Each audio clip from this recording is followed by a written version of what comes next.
أعوذ بالله من الشيطان الرجيم. بسم الله الرحمن الرحيم.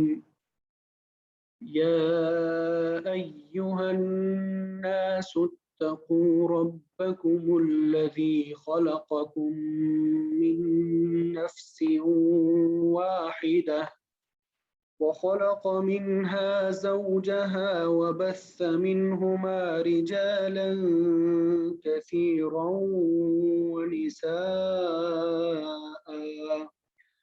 واتقوا الله الذي تساءلون به والأرحام إن الله كان عليكم رقيبا.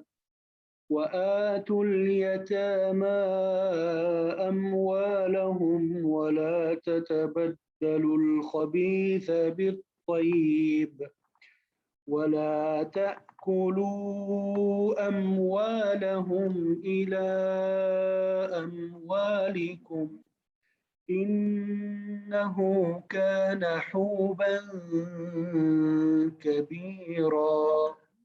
صدق اللہ العظیم.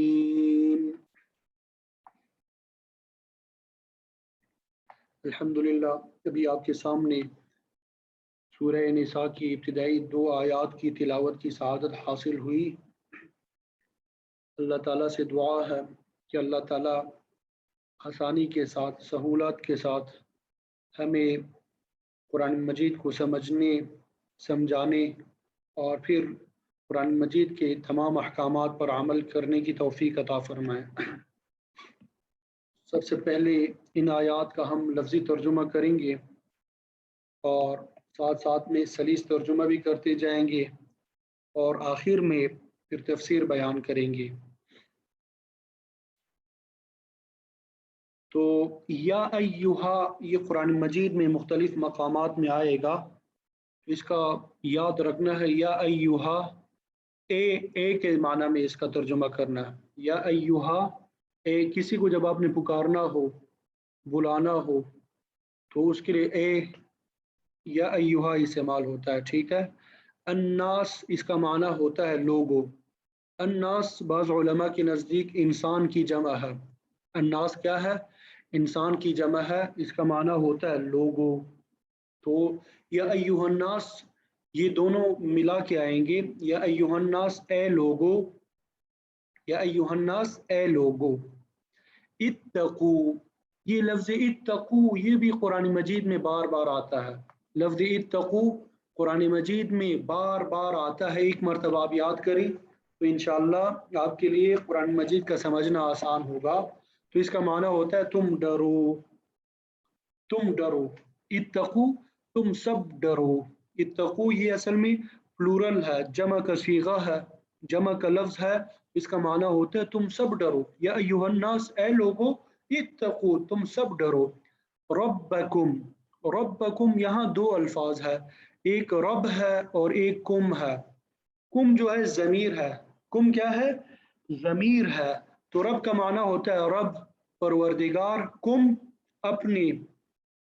کم جو ہے تمہارے کے معنی میں بھی ہوتا ہے اور اپنے کے معنی میں بھی ہوتا ہے.